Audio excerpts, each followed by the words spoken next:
একদিন রাত গভীরে একাকী স্বামীর সাথে নবীর সাথে হযরত আয়েশা রাদিয়াল্লাহু তাআলা আনহা বলেন, ইয়া রাসূলুল্লাহ, আপনি আমার জন্য একটা খাস, আমি যেতে এখানে একা, আপনিও আমার সাথে শুধু একাই আছেন, আমার জন্য একটা খাস দোয়া করে দেন। নবীজি দোয়া করছে, আল্লাহুম্মা গফির লি আয়েশা, আল্লাহ আমার আয়েশাকে মাফ করে দেন, মা কদ্দামাত ওয়া মা আখারাত, সামনের গুনাহ মাফ করে দেন, পেছনের গুনাহ মাফ করে দেন, মা আলানাত ওয়া মা আসাররাত, প্রকাশ্য গুনাহ মাফ করে দেন, গোপন গুনাহ মাফ করে দেন। হযরত আয়েশা রাদিয়াল্লাহু তাআলা আনহা খুশিতে মাশাআল্লাহ কি দোয়াটা করলেন, সামনের গুনাহ মাফ, পেছনের গুনাহ মাফ করে দেন, প্রকাশ্য গুনাহ মাফ করে দেন, গোপন গুনাহ মাফ করে দেন। আল্লাহ আগে কি কথা বলেন না, আগে কি?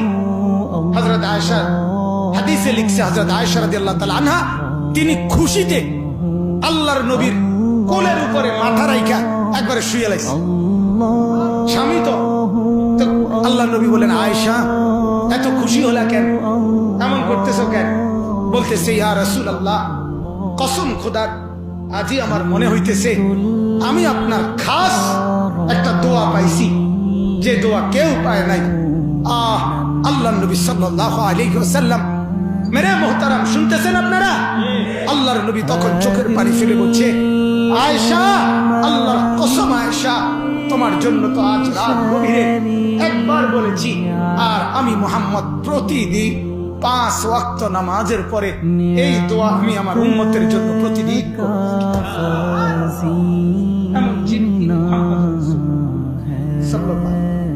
ওনার জন্য আপনি দুরূদ শরীফ পড়বেন, ওনার জন্য আপনি দুরূদ শরীফ পড়বেন।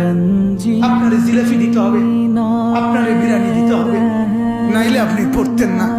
মেরে মুহতারাম, এটা ইনসাফ হইতে পারে না, ইনসাফ হইতে